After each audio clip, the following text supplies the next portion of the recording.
আমার নাম কালী। জন্মের সময় আমার ঠাকুমা বলেছিল, বাবা গো এ যে একেবারে কালী।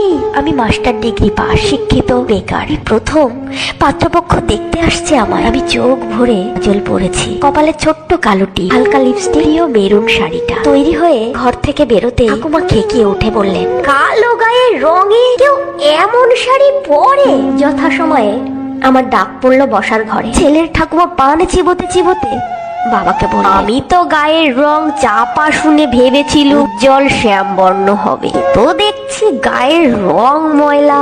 আর বসে থাকা সম্ভব হলো না, দাঁড়িয়ে বললাম, না নাতিও তো যথেষ্ট কালো। শুনে আমার ঠাকুমা বললেন, ওনার আংটি আবার বাঁকা। এমন সময় স্বয়ং পাত্র বলে উঠল, সময় পাল্টেছে, রুচিগুলো বদলাতে হবে যে এইবার। দিন না ঠাকুমা, দিন না আপনার নাতনিকে। রং যদিও বেজায় কালো, আমি কিন্তু পাত্র ভালো।